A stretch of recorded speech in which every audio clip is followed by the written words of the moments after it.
السلام علیکم ورحمۃ اللہ وبرکاتہ نحمدہ ونصلی علی رسولہ الکریم۔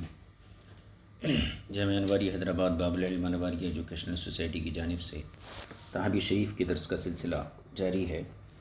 باب من صلی خلف الصف وحدہ، یعنی جو شخص صف کے پیچھے اکیلے نماز پڑھ رہا ہے اس کی نماز کا کیا حکم ہے۔ اس سلسلے میں صاحب کتاب نے دو قول نقل فرمائے ہیں، ایک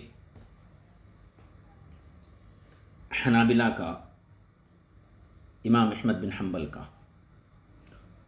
ان حضرات کے نزدیک اور اہل ظواہر جماعت کی حالت میں صف کے پیچھے تنہا کھڑے ہو کر نماز پڑھنے سے نماز فاسد ہو جاتی ہے، یہ فریق اول ہے۔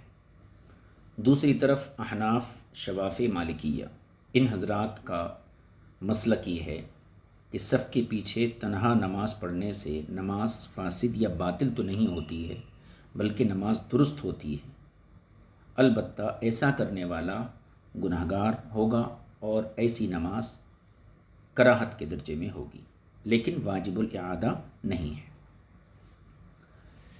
تو یہ دو قول ہیں، حنابلہ کے یہاں نماز فاسد ہو جاتی ہے اور فریق ثانی کہ یہاں نماز فاسد نہیں ہوتی ہے، نماز درست ہو جاتی ہے، لیکن ایسا کرنے والا یہ گناہگار ہوتا ہے۔ یہ دو قول ذکر کیے۔ فریق اول یعنی قول اول کے جو قائلین ہیں ان کے دلائل کو امام طحاوی نے پہلے ذکر کیا ہے۔ اس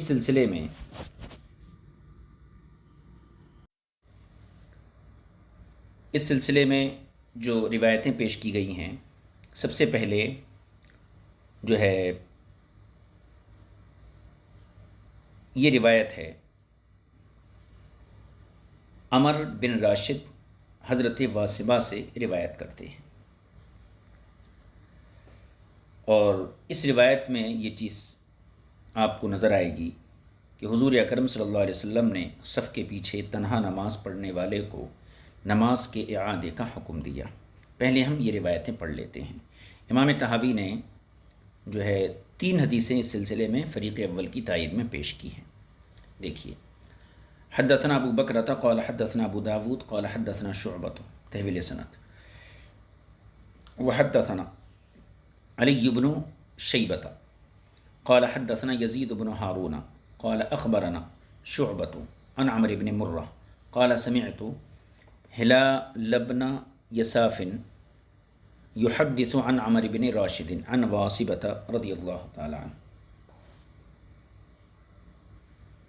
حضرت واصبہ سے یہ حدیث مروی ہے۔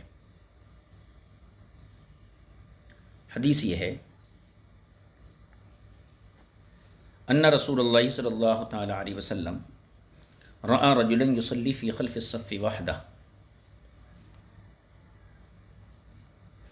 کہ رسول کریم صلی اللہ علیہ وسلم نے ایک شخص کو صف کے پیچھے اکیلے نماز پڑھتے ہوئے دیکھا۔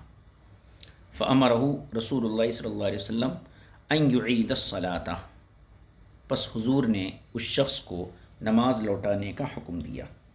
اس سے پتہ یہ چلتا ہے کہ تنہا صف کے پیچھے نماز پڑھنے سے نماز فاسد ہو جاتی ہے، ورنہ حضور اعادہ صلاۃ کا حکم نہیں دیتے۔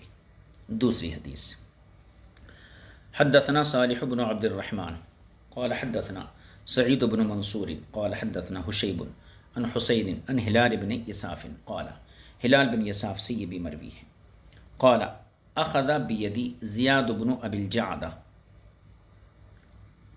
ہلال بن یساف کہتے ہیں کہ زیاد بن ابی جعدہ نے میرا ہاتھ پکڑا، فاقامنی علی واصبۃ بنت معبد، یہ وہی ہیں جو اوپر کی حدیث کے راوی ہیں، اور واصبہ بنت معبد کے پاس مقام بالرقتی، مقام رقہ میں مجھے لا کر کھڑا کر دیا۔ فقال، اور انہوں نے کہا، حدثنی ابی، کہ میرے والد نے مجھے بتایا ہے، ان رجلا صلی خلف الصف وحدہ فامرہ رسول اللہ صلی اللہ تعالی علیہ وسلم ان یعید الصلاۃ، کہ ایک آدمی نے صف کے پیچھے اکیلے نماز پڑھی تو حضور اکرم صلی اللہ علیہ وسلم نے اس کو نماز لوٹانے کا حکم دیا۔ یہ 2 روایتیں ہو گئیں۔ ایک اور دیکھ لیجئے، حدثنا ابن مرزوق، یہ تیسری روایت ہے۔ قال حدثنا حبان بن ہلال قال حدثنا ملازم بن عمرو قال حدثنا عبد الله بن بدر السحيمي عن عبد الرحمن بن علي بن شيبان السحيمي عن أبي وكان أحد الوفد۔ یہ جو ہیں عبد الرحمن بن علی بن شیبان سحیمی، یہ اپنے والد سے روایت کرتے ہیں، اور ان کے والد جو ہیں وکان احد الوفدی، یعنی یہ قبیلہ بنو سحیم میں سے تھے۔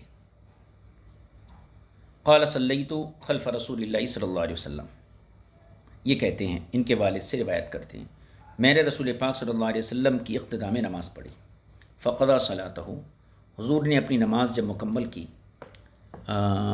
ورجل فرد یصلی خلف الصف، تو ایک اکیلا شخص صف کے پیچھے نماز پڑھ رہا تھا، فقام نبی اللہ صلی اللہ علیہ وسلم حتی قضى صلاتہ، تو حضور اکرم صلی اللہ علیہ وسلم کھڑے رہے یہاں تک کہ اس نے اپنی نماز پوری کر لی۔ ثم قال، پھر حضور نے اس سے فرمایا استقبل صلاتک، اپنی نماز کو نئے سرے سے پڑھو، فلا صلاۃ لفرد خلف الصف، کیونکہ صف کے پیچھے اکیلے شخص کی نماز نہیں ہوتی ہے۔ یہ 3 حدیثیں ذکر کی امام طحاوی نے فریق اول کی تائید میں۔ ان تینوں حدیثوں میں اس سے جو مسئلہ ظاہر ہوتا ہے، فریق اول نے اسی کو اپنا مذہب بنایا ہے۔ فذهب قوم الى ان من يصلي خلف صف منفردا فصلاته باطلة، تو فقہا کی ایک جماعت اس طرف گئی ہے کہ جس شخص نے صف کے پیچھے تنہا نماز پڑھی تو اس کی نماز باطل ہے۔ واحتجوا في ذلك بهذه الآثار، ان حضرات نے ان حدیثوں سے استدلال کیا ہے جو اوپر گزری، یعنی جن حدیثوں کا مدار واثبہ بن معبد اور علی بن شیبان، ان دونوں حضرات کی حدیثوں سے ان حضرات نے یہ مسئلہ نکالا کہ تنہا صف کے پیچھے نماز پڑھنے والے کی نماز فاسد ہے۔ فریق ثانی کے مذہب کی صراحت امام طحاوی آگے فرماتے، وخالفہم فی ذلک آخرون، دوسری جماعت جو ہے فقہا کی، انہوں نے ان سے اختلاف کیا ہے، یہاں سے دوسرے مذہب کو بیان کرنا شروع کیا۔ فقالوا، انہوں نے کہا ہے من فعل ذلک فقد اساء وصلاته مجزئۃ عنہ، یعنی جس نے ایسا کیا اس نے برا کیا، اکیلے پیچھے نماز پڑھا صف کے، یہ برا کیا، لیکن وصلاته مجزئۃ عنہ، لیکن اس کی صلاۃ اس کی طرف سے کفایت کر جائے گی، یعنی اس کی نماز جو ہے وہ درست ہے، یعنی اس کا جو فرض تھا وہ ادا ہو گیا۔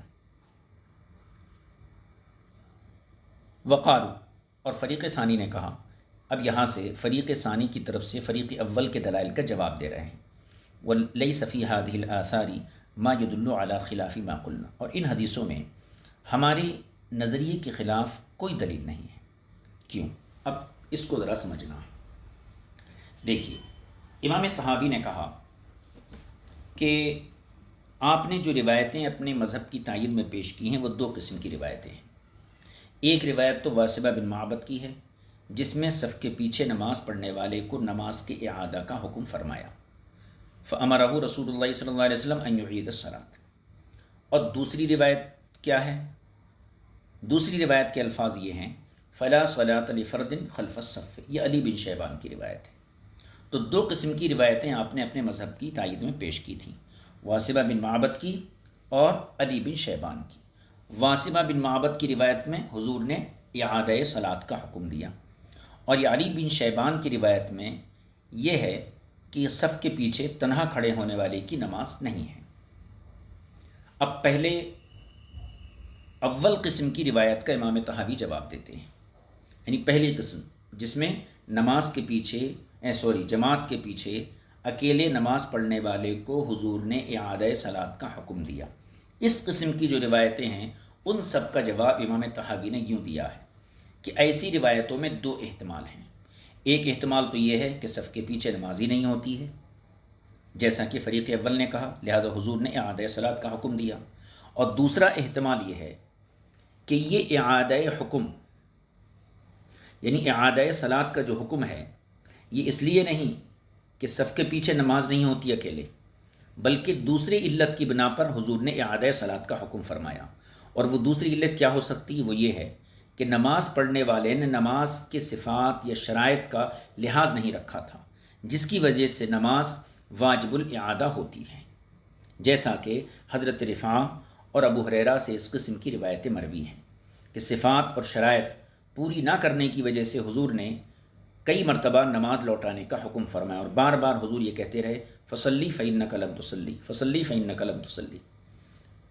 تو قسم اول کی روایت کے دو طریقے سے جواب، کہ ایک احتمال تو یہ ہے اس میں کہ حضور نے اعادہ صلاۃ کا حکم اس لیے دیا کہ صف کے پیچھے تنہا نماز نہیں ہوتی ہے، جیسا کہ فریق اول کا کہنا ہے۔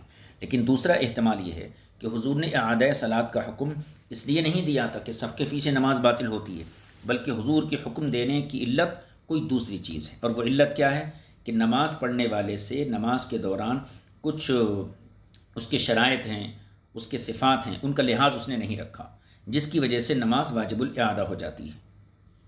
چنانچہ حضرت رفاع ابو ہریرہ کی اس قسم کی روایتیں موجود ہیں کہ شرائط و صفات اور تعدیل ارکان چھوڑنے کی وجہ سے حضور اکرم صلی اللہ علیہ وسلم نے ایک شخص کو کئی مرتبہ اعادہ صلاۃ کا حکم دیا۔ تو آپ کا یہ کہنا کہ نہیں اعادہ صلاۃ کا حکم اس لیے دیا گیا ہے کہ چونکہ اس نے صف کے پیچھے اکیلے نماز پڑھی تھی اور یہ باطل ہے، ہم یہ کہتے ہیں کہ اعادہ صلاۃ کا حکم اس لیے نہیں کہ وہ صف کے پیچھے نماز باطل ہے، بلکہ اس لیے دیا گیا کہ اس نے نماز میں کچھ شرائط اور کچھ صفات کا لحاظ نہیں رکھا تھا۔ ٹھیک ہے، قسم اول کی روایتوں کا تو یہ جواب ہے۔ اب قسم دوم کی روایتوں کو دیکھ لیجئے۔ قسم دوم کی روایتوں میں کیا تھا؟ فلا صلاۃ لفرد خلف الصف، صف کے پیچھے اکیلے نماز پڑھنے والے کی نماز نہیں ہوتی۔ اس کا جواب کیا ہے؟ اس میں بھی امام طحاوی نے، یہ علی بن شیبان کی روایت کے الفاظ تھے، اس میں بھی امام طحاوی نے دو احتمال ذکر کیے، کہ یہاں ایک احتمال تو یہ ہے کہ حضور نے اعادہ صلاۃ کا حکم اس لیے دیا کہ اس نے نماز کے اندر شرائط و صفات میں سے کچھ کمی کر دی تھی، جیسا کہ حدیث واسبہ میں ہوا۔ دوسرا احتمال یہ ہے کہ یہاں لا صلاۃ فلا صلاۃ لفرد خلف الصف، اس کو دیکھ کر اس کا جواب یہ دیں گے کہ یہاں نماز کی جو نفی کی گئی ہے یہ نفس جواز اور نفس صحت کی نفی مراد نہیں ہے، بلکہ نفی کمال مراد ہے، جیسا کہ حضور کی دیگر احادیث اس کی نظائر میں پیش کی جا سکتی ہے۔ لا وضوء لمن لم یسمى، جو بسم اللہ نہ پڑھے اس کا وضو نہیں، حالانکہ جو بسم اللہ نہ پڑھے اس کا وضو بھی ہوتا ہے اور وضو سے نماز بھی ہوتی ہے۔ ہاں یہ کہہ سکتے ہیں کہ لا وضوء متکاملا لمن لا یسمى۔ اسی طریقے سے لا صلاۃ لجار المسجد الا فی المسجد۔ تو جس طرح ان حدیثوں میں لا وضوء اور لا صلاۃ سے نفی جواز مراد نہیں ہے، بلکہ نفی کمال مراد ہے، کہ بغیر بسم اللہ کے کمال وضو کا حاصل نہیں ہوتا، انہیں ثواب نہیں ملتا، اور مسجد کے پڑوس کو مسجد کے بغیر کمال صلاۃ کا ثواب نہیں ملتا۔ اسی طرح یہاں بھی صف کے پیچھے نمازی کو تنہا نماز پڑھنے سے کمال صلاۃ کا ثواب نہیں ملے گا، اس لیے حضور نے اعادہ صلاۃ کا حکم دیا تاکہ بندے کو ثواب میں کامل ثواب ملے۔ تو اس طریقے سے امام طحاوی نے دوسرے احتمال کا جواب دیا۔ اس کے علاوہ ایک اور نظیر پیش کی ہے۔ حضور نے ایک ارشاد فرمایا لیس المسکین بالذی تردہ التمر او التمرتان، مانگنے والا مسکین، یعنی مانگنے والا مسکین نہیں ہے۔ لیس المسکین بالذی تردہ التمر او التمرتان، یعنی وہ شخص جس کو ایک دو کھجوریں ہی ایک دروازے سے دوسرے دروازے کی طرف پھیرتی رہیں، وہ مسکین نہیں ہے۔ تو مطلب کیا ہے؟ یہ مسکینیت میں کامل نہیں ہے۔ اسی طرح لا صلاۃ بکمال الثواب، یہاں مراد ہے کہ جو شخص تنہا پیچھے نماز پڑھے تو اس کی نماز ایسا نہیں کہ باطل ہوتی، بلکہ کمال ثواب سے محروم رہنے کی وجہ سے اس کی نماز کو زیادہ سے زیادہ مکروہ کہا جا سکتا ہے۔ یہ جواب مکمل ہو گیا۔ اب اتنی بات کو ہم عبارت کے اندر پڑھ لیتے ہیں۔ دیکھیے، وقالوا لیس فی هذه الآثار ما يدل على خلاف ما قلنا، اور ان حدیثوں میں ایسی کوئی بات نہیں ہے جو ہمارے موقف کے خلاف ہو۔ کیسے؟ وہ اس طریقے سے وذالک انکم رویتم، تم نے جو حدیث روایت کی ہے اس میں کیا ہے؟ ان نبی صلی اللہ علیہ وسلم امر الذی صلی خلف الصف ان یعید الصلاۃ، کہ جس شخص نے صف کے پیچھے نماز پڑھی تھی حضور نے اس کو اعادہ صلاۃ کا حکم دیا۔ ٹھیک ہے، اسی اعادہ صلاۃ کے حکم سے آپ کو یہ وہم ہوا کہ صف میں اکیلے نماز پڑھنا یہ نماز کو فاسد کر دیتا ہے۔ ہم یہ کہتے ہیں کہ یہ اعادہ صلاۃ کا حکم فقط یجوز ممکن ہے، اس لیے ہو ان یکون امرہ بذالک، یعنی حضور نے اعادہ صلاۃ کا حکم اس لیے دیا ہو لأنہ صلی خلف الصف، چونکہ اس نے صف کے پیچھے نماز پڑھی، یعنی یہ وہ احتمال ہے جو فریق اول کا کہنا کہ حضور نے اعادہ صلاۃ کا اس لیے حکم دیا کہ اس نے صف کے پیچھے اکیلے نماز پڑھی، ایک احتمال تو یہ ہے۔ ویجوز، اور یہ بھی احتمال جائز ہے، ان یکون امرہ بذالک لمعنی آخر، کہ حضور نے اعادہ صلاۃ کا حکم کسی دوسری وجہ سے دیا ہو، یعنی کسی دوسری وجہ سے نماز لوٹانے کا حکم دیا ہو، اور اس کی نظیر یہ ہے کما امر الذی دخل المسجد فصلی ان یعید الصلاۃ، جیسے کہ وہ شخص جس نے مسجد میں داخل ہوا اور داخل ہونے کے بعد نماز ادا کی تو اسے آپ نے نماز لوٹانے کا حکم دیا، تو اس کی نظیر کما امر الذی دخل المسجد فصلی ان یعید الصلاۃ، اس کی نظیر وہ شخص ہے جو مسجد میں داخل ہو کر نماز شروع کیا تو حضور نے اس کو نماز لوٹانے کا حکم دیا، ثم امرہ ان یعیدہا، وہ نماز پڑھا، آپ نے پھر اس کو لوٹانے کا حکم دیا، حتی فعل ذلک مرارا، یہاں تک کہ حضور نے یعنی اس شخص نے بار بار نماز پڑھی اور حضور نے بار بار اعادہ صلاۃ کا حکم دیا، اور یہ بات کہاں ہے؟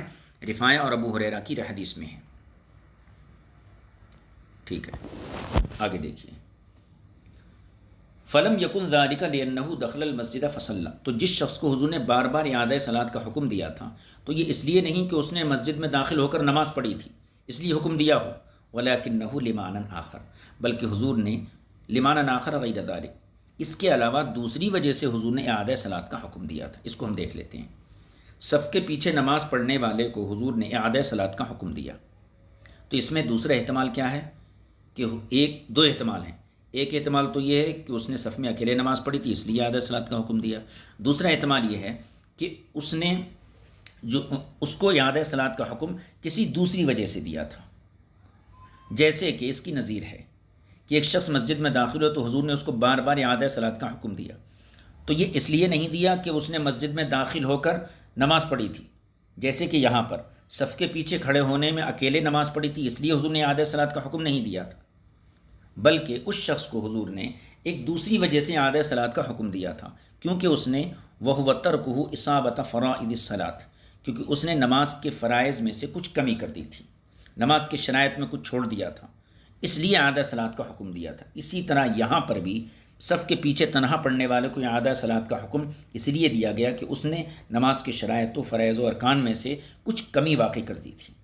فَيَحْتَمِلُ أَيْضًا، لہذا یہ احتمال موجود ہے، ما رویتم من امر النبی صلی اللہ علیہ وسلم الرجل الذی صلی خلف الصف ان یعید الصلاۃ، کہ تم نے جو روایت کیا کہ حضور نے ایک شخص کو جس نے صف کے پیچھے اکیلے نماز پڑھی اس کو اعادہ صلاۃ کا حکم دیا، اس میں یہ احتمال ہے، کیا احتمال ہے کہ حضور نے اس کے فرائض یا واجبات یا کہنا چاہیے شرائط میں کمی کی وجہ سے یہ حکم دیا ہو، لا لأنہ صلی خلف الصف، حضور نے اس لیے اعادہ صلاۃ کا حکم نہیں دیا کہ اس نے جو ہے صف کے پیچھے نماز پڑھی، ولیکن لمعنی آخر کان منہ فی الصلاۃ، لیکن اس دوسری وجہ سے حضور نے اعادہ صلاۃ کا حکم دیا تھا جو اس سے نماز کے اندر صادر ہوئی تھی، یعنی کسی ایسی حرکت کی وجہ سے حضور نے اعادہ صلاۃ کا حکم دیا جو اس سے نماز میں واقع ہوئی تھی۔ صف کے پیچھے اکیلے نماز پڑھنے کی بنیاد پر حضور نے اعادہ صلاۃ کا حکم نہیں دیا تھا۔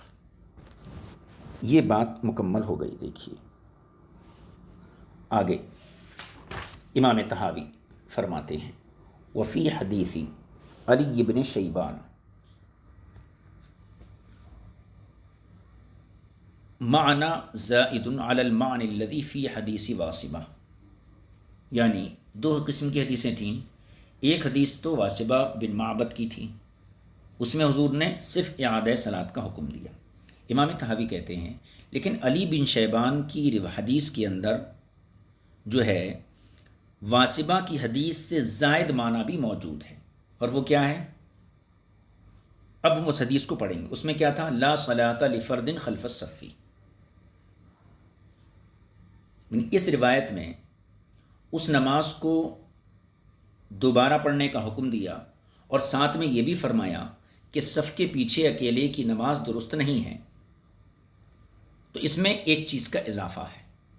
تو جیسے ہم نے شروع میں عرض کیا تھا کہ دو قسم کی حدیثیں یہاں ذکر کی گئی ہیں.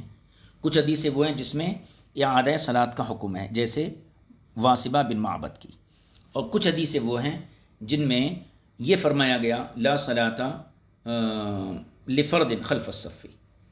تو پہلی والی قسم کی جو حدیثیں تھیں ان کی جواب ہو گیا. اب دوسری والی جو حدیث ہے اس کا جواب یہاں سے بیان فرمانا ہے. پہلے حدیث کو ہم پڑھتے ہیں. دیکھیے، وفی حدیث علی بن شیبان، اور علی بن شیبان کی حدیث میں معنی زائد علی المعنی الذی فی حدیث واصبہ، یعنی واصبہ کی حدیث سے زائد معنی علی بن شیبان کی حدیث میں ہے. وذالک انہ قال، اور وہ یہ ہے کہ انہوں نے فرمایا کہ انہوں نے علی بن شیبان میں صلینا خلف رسول اللہ صلی اللہ علیہ وسلم فقضا صلاۃ، ہم نے حضور کے پیچھے نماز پڑھی، چنانچہ حضور جب اپنی نماز مکمل کر لیے، ورجل فرد یصلی خلف الصف، تو ایک شخص صف کے پیچھے اکیلے نماز پڑھ رہا تھا. فقام علیہ نبی اللہ حتی قضا صلاۃ، چنانچہ حضور اس کے پاس آ کر کھڑے ہو گئے یہاں تک کہ وہ نماز پوری کر لیا. ثم قال، جب اس نے نماز مکمل کر لی تو حضور نے ارشاد فرمایا استقبل، اپنی نماز کو اثر نو پڑھو. کیوں؟ پھر یہ فرمایا فإنہ لا صلاۃ لفرد خلف الصف، کیونکہ تنہا شخص کی نماز صف کے پیچھے درست نہیں ہے. قال ابو جعفر، امام طحاوی کہتے ہیں ففی ھذا الحدیث انہ امرہ ان یعید الصلاۃ، اس حدیث میں حضور نے اس شخص کو اعادہ صلاۃ کا حکم دیا. اور کیا؟ وقال، اور یہ بھی فرمایا لا صلاۃ لفرد خلف الصف، کہ تنہا شخص کی نماز صف کے پیچھے نہیں ہوتی ہے. تو علی بن شیبان کی حدیث میں اور واصبہ بن معبد کی حدیث میں ایک چیز تو متفق علیہ ہے، یعنی دونوں کو اعادہ صلاۃ کا حکم دیا. لیکن علی بن شیبان کی حدیث میں اس جملے کا اضافہ ہے لا صلاۃ لفرد خلف الصف. تو اب اس کا جواب دے رہے ہیں. امام طحاوی کہتے ہیں فیحتمل ان یکون امرہ ایاہ باعادۃ الصلاۃ کان للمعنی الذی وصفنا فی معنی حدیث واصبہ، حضور کا اس شخص کو اعادہ صلاۃ کا حکم دینا اس لیے ہو، اس وجہ سے ہو جس وجہ کو ہم نے واصبہ کی حدیث کی توجیح میں بیان کر دیا، کہ حضور نے اس لیے اعادہ صلاۃ کا حکم دیا تھا کیونکہ اس شخص نے جو ہے نماز کے شرائط و آداب میں کچھ کمی بیشی کی. اس بنیاد پر حضور نے اعادہ صلاۃ کا حکم دیا تھا، اس بنیاد پر نہیں کہ صف کے پیچھے اکیلے نماز پڑھنے سے نماز اس کی باطل ہو گئی ہو. تو ایک احتمال تو یہ ہے کہ ہم لا صلاۃ علی بن شیبان کی حدیث کا یہ جواب دیں. تو یہ جواب متعلق ہوں گا اعادہ صلاۃ سے، یعنی اعادہ صلاۃ کا حکم کیوں دیا؟ تو ہم کہیں گے اس لیے دیا کہ اس نے نماز کے اندر کچھ کمی کی تھی. لیکن دوسرا جو جملہ ہے لا صلاۃ لفرد خلف الصف، اس کا کیا جواب ہے؟ تو اس کا جواب ہم لا وضوء لمن لم یسمى اور اس جیسی حدیثوں سے یہ کہیں گے کہ یہاں لا صلاۃ سے مراد جواز کی نفی نہیں ہے یا صحت صلاۃ کی نفی نہیں ہے، بلکہ کمال ثواب کی نفی ہے. جیسے کہ لا وضوء لمن لم یسمى میں جو ہے وضو نہیں ہوتا، وضو تو ہوتا ہے لیکن وضو کا ثواب نہیں ملتا ہے، تو کمال وضو کی نفی ہے. اسی طریقے سے یہاں لا صلاۃ لفرد خلف الصف میں کمال صلاۃ کی نفی ہے. امام طحاوی کی عبارت دیکھیے وَأَمَّا قَوْلُهُ، اور رہا حضور کا یہ فرمانا علی بن شیبان کی حدیث میں لا صلاۃ لفرد خلف الصف، کہ صف کے پیچھے تنہا شخص کی نماز نہیں ہوگی. فَيَحْتَمِلُ، تو اس قول میں یہ احتمال ہے. کیا احتمال ہے؟ کہ یہ احتمال ہے ان یکون ذالک کقولی، کہ حضور کا یہ فرمان حضور کے اس فرمان کی طرح ہو لا وضوء لمن لم یسمى کی طرح، وکل حدیث الاخر، یا دوسری اس حدیث کی طرح ہو لا صلاۃ لجار المسجد الا فی المسجد. تو ان دونوں حدیثوں میں جیسے کمال کی نفی ہے، اسی طریقے سے لا صلاۃ لفرد خلف الصف میں کمال کی نفی ہے. ولیس ذالک علی انہ اذا صلی کذلک کان فی حکم من لم یصلی، اور ایسا نہیں ہے کہ جس شخص نے اکیلے نماز پڑھی تو وہ نہ نماز پڑھنے والے کے حکم میں ہو، یہ مطلب نہیں ہے. ولکنہ قد صلی صلاۃ تجزئہ، لیکن مطلب یہ ہے کہ اس نے اکیلے اگر نماز پڑھی تو ایسی نماز تو ہے کہ جو اسے کافی ہو جائے گی، لیکن ولاکنہا لیست بمتکاملۃ الاسباب فی الفرائض والسنن، لیکن اس کی یہ نماز چونکہ اسباب فرائض اور سنن کے اسباب کی تکمیل کے ساتھ نہیں ہے۔ کیوں؟ لأن من سنت الصلاۃ مع الامام اتصال الصفوف وسد الفرج، کیونکہ امام کے ساتھ نماز پڑھنے میں سنت طریقہ یہی ہے کہ صفیں ملی ہوئی ہوں اور بیچ کی جو جگہ ہے، جو کشادگی ہے، وہ ختم کر دی جائے۔ ہکذا ينبغي للمصلی ان يصلي خلف الامام ان يفعل، اور امام کے پیچھے نماز پڑھنے والے کو اسی طرح نماز پڑھنا چاہیے۔ فإن قصر عن ذلك، اگر اس نے اس میں کچھ خامی کی، کمی کی اور اکیلا پیچھے کھڑا ہو گیا، فقد اساء، تو اس نے یہ برا کیا۔ وصلاته تجزئه، لیکن اس کی یہ نماز اسے کافی ہو جائے گی۔ ولکنها لیست بالصلاۃ المتکاملہ فی فرائضها وسننها، لیکن یہ ایسی نماز نہیں ہے جو فرائض و سنن کے اعتبار سے کمال درجے کی ہو۔ فقیل لذلک، تو اسی وجہ سے حضور نے فرمایا لا صلاۃ لہ، یعنی اس کی نماز نہیں، یعنی لا صلاۃ لہ متکاملۃ، اس کی کامل نماز نہیں ہوئی۔ تو امام طحاوی نے لا صلاۃ لفرد خلف الصف کو دو نظائر کے ساتھ، لا وضوء لمن لم یسمى، لا صلاۃ لجار المسجد الا فی المسجد، اس کے ذریعے اس کے اندر یہ احتمال ثابت کیا کہ حضور نے صحت صلاۃ کی نفی نہیں کی بلکہ کمال صلاۃ کی نفی فرمائی تھی۔ اور تیسری نظیر امام طحاوی نے یہاں ذکر کی ہے، کما قال النبی صلی اللہ علیہ وسلم، جیسا کہ حضور نے ارشاد فرمایا لیس المسکین بالذی تردہ التمرۃ والتمرتان ولکن المسکین الذی لا یعرف فیتصدق علیہ ولا یسأل الناس۔ یہ حضور کا ارشاد، اس کا معنی یہ ہے کہ لیس المسکین کا ترجمہ کریں گے ہم مکمل، وہ مکمل مسکنت والا مسکین نہیں، اس لیے کہ وہ لوگوں سے مانگتا ہے، وہ لوگوں سے مانگتا ہے، پس لوگ اس کو اتنی مقدار دیتے ہیں جس سے وہ پیٹ بھر سکے اور اپنے سطر کو چھپا سکے۔ لیکن مسکین وہ ہے جو لوگوں سے مانگتا بھی نہیں اور نہ لوگ اس کو مسکین جانتے ہیں کہ اس پر صدقہ کریں۔ اب یہاں دیکھیے، یہ پوری عبارت کا ترجمہ ہو گیا۔ اس حدیث میں حضور اکرم صلی اللہ علیہ وسلم نے اس شخص سے مسکینیت کی نفی فرما دی، یعنی لیس المسکین بالذی تردہ التمرۃ والتمرتان ولکن المسکین الذی لا تعرف یتصدق علیہ ولا یسأل الناس۔ اس روایت میں جو لیس المسکین آیا، تو لیس المسکین میں موجود مسکین کی نفی نہیں ہے بلکہ کامل مسکنت کی نفی ہے، کیونکہ وہ سوال کر کے اپنا کام بنا لیتا ہے اور گزارا اس کا ہو جاتا ہے۔ اصل مسکین تو وہ ہے جو کسی سے نہ سوال کرے نہ لوگ اس کو پہچان کر صدقہ دیں۔ لہذا جس طرح روایت میں کمال مسکنت نہ ہونے کی وجہ سے اس کی مسکینی کی نفی کی گئی ہے، بالکل اسی طرح یہاں بھی نماز میں کمال نہ پائے جانے کی وجہ سے اس کو غیر نمازی، یعنی غیر نمازی کہا کہ اس نے نماز نہیں پڑھی، حالانکہ وہ بقدر ضرورت نماز پڑھ چکا ہے۔ اب اس کا ترجمہ کر لیجیے۔ دیکھیے، جیسے حضور کا یہ ارشاد، کما قال النبی صلی اللہ علیہ وسلم، جیسے کہ حضور اکرم صلی اللہ علیہ وسلم نے ارشاد فرمایا لیس المسکین بالذی تردہ التمرۃ والتمرتان، مسکین وہ نہیں جس کو ایک دو کھجوریں ایک دروازے سے دوسرے دروازے پلٹا دیں، یعنی ایک دو کھجوریں مل گئیں، اس کا گزارا ہو گیا، خاموش بیٹھ گیا۔ ولکن المسکین الذی لا یعرف، بلکہ مسکین تو اصلی وہ ہے جس کو لوگ پہچان نہ سکیں کہ اس کو صدقہ کریں، ولا یسأل الناس، اور نہ وہ لوگوں سے سوال کرتا۔ فکان معنی قولی، تو حضور کے اس قول کا معنی لیس المسکین کا کیا ہے؟ لیس المسکین بالذی تردہ التمرۃ والتمرتان، اس کا جو معنی ہے وہ کیا ہے؟ انما معنی، اس کا معنی یہ ہے لیس ہوا بالمسکین المتکامل فی المسکنۃ، یہ مسکنت میں کامل درجے کا نہیں ہے۔ کیوں؟ اذ ہوا یسأل، کیونکہ یہ مانگ لیتا ہے، سوال کر لیتا ہے، فیعطی، اور لوگ اسے دے دیتے ہیں، فیعطی ما یقوتہ ویواری عورتہ، اور اس کو وہ دے دیا جاتا ہے جس سے اس کی جو ہے کہنا چاہیے روزی چل سکے، اس کا پیٹ بھر سکے اور اس کا ستر عورت چھپا جا سکے۔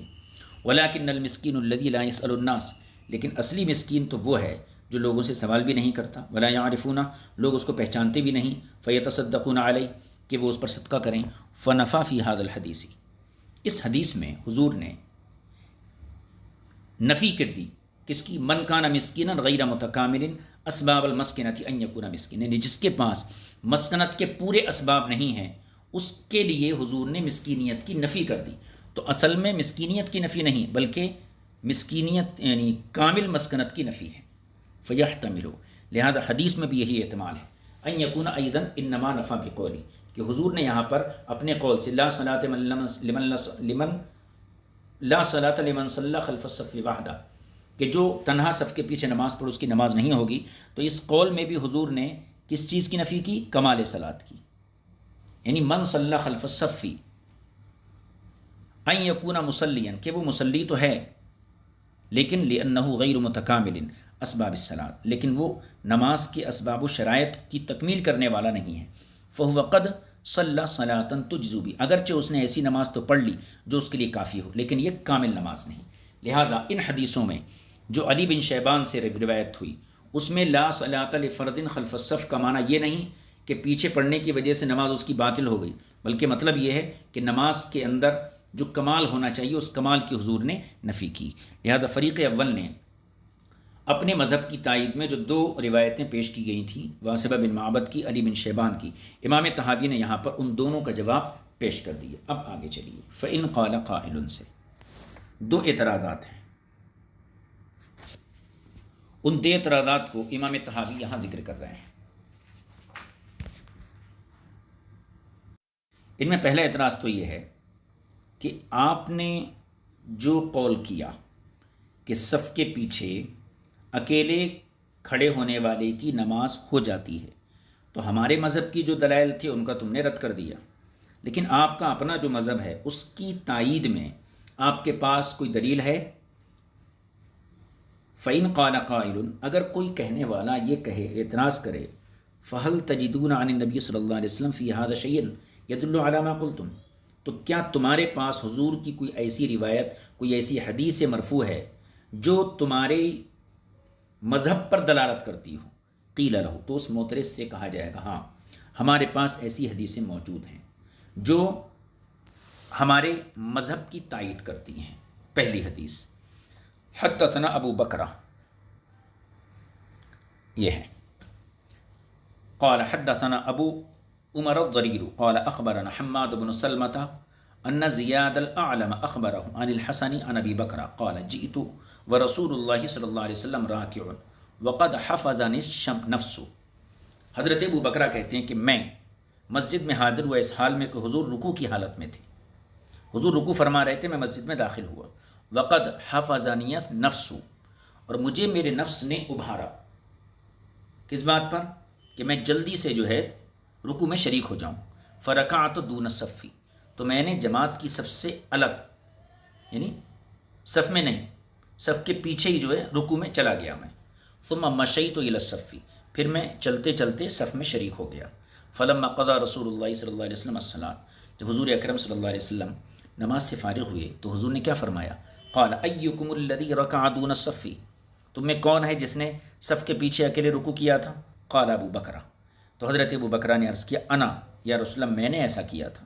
قال، حضور نے فرمایا زادک اللہ حرصا، اللہ رکعت حاصل کرنے کا یہ جذبہ تمہارا اور بڑھائے، اور اس حرص کو اللہ تعالیٰ مزید اس میں برکت دے، لیکن ولا تعود، آئندہ ایسا نہیں کرنا، یعنی جب مسجد میں آنا تو صف کے اندر ٹھہر کے نماز پڑھنا۔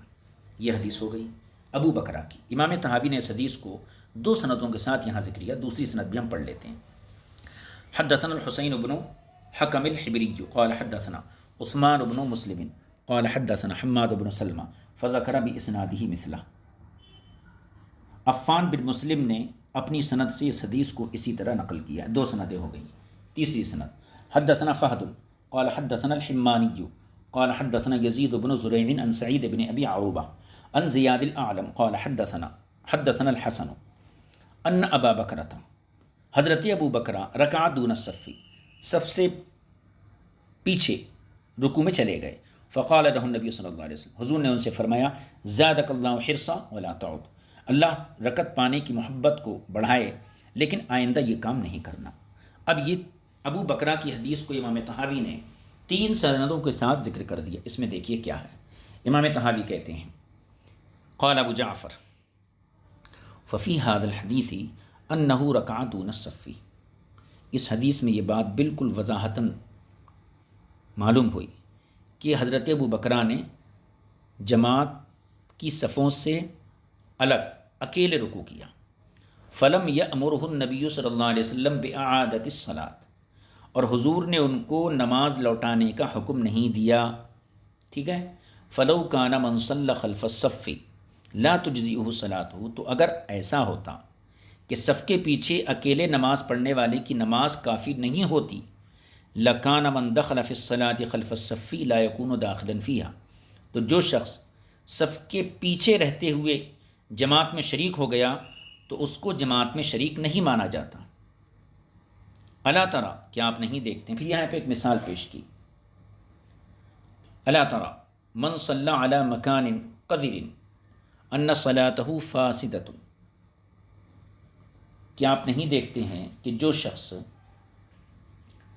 ناپاک جگہ پر نماز پڑھے، من صلی علی مکان قذر، جو شخص ناپاک جگہ پر نماز پڑھے، ان صلاتہ فاسدہ، تو اس کی نماز باطل ہے۔ ومن افتتح الصلاۃ علی مکان قذر، اور جس نے نجس جگہ پر نماز کو شروع کیا، ثم صار الی مکان نظیف، پھر وہ پاکیزہ مکان کی طرف چل کر پہنچ گیا، تو ان صلاتہ فاسدۃ، جب بھی اس کی نماز فاسد ہے۔ فکانا، لہذا کل من افتتح الصلاۃ فی موطن لا یجوز فیہ، تو جس شخص نے، ہر وہ شخص جس نے ایسے مقام پر نماز کو شروع کیا جس میں شروع کرنا جائز نہیں تھا، ان یأتی بالصلاۃ فیہ بکمالها لم یکن داخلا فی الصلاۃ، یعنی جس نے بھی ایسے مقام پر نماز کو شروع کیا جہاں پر نماز کو شروع کرنے کی اجازت نہیں ہے، پھر سے کر لیجیے،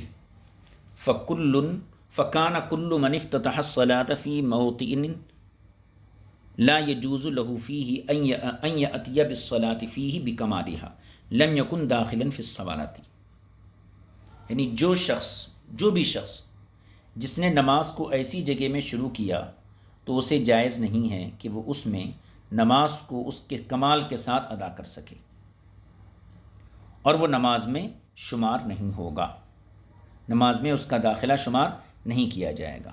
فلما کان دخول ابی بکرۃ فی الصلاۃ دون الصف دخولا صحیحا، تو جب جناب ابو بکرہ کا صف کے پیچھے اکیلے کھڑے رہتے ہوئے نماز میں داخلہ صحیح ہو گیا، کانت صلاۃ المصلی کلھا دون الصف صلاۃ صحیحۃ، لہذا نمازی کے تمام وصف سے پہلے، لہذا ہر نمازی کے لیے صلاۃ المصلی کلھا، مصلی کی ہر نماز سب سے پہلے یہ صحیح نماز ہوگی، کیونکہ صف میں کھڑے ہو کر اگر اس نے افتتاح کیا نماز کا تو گویا کہ اس نے اپنی نماز کو صحیح طور پر شروع کر لیا۔ یہ حدیث صریح تھی حضرت ابو بکرہ کے عمل سے، اور اس کے ساتھ حضور نے ان کو نماز لوٹانے کا حکم نہیں دیا، بلکہ حضور اکرم صلی اللہ علیہ وسلم نے ان کے جذبہ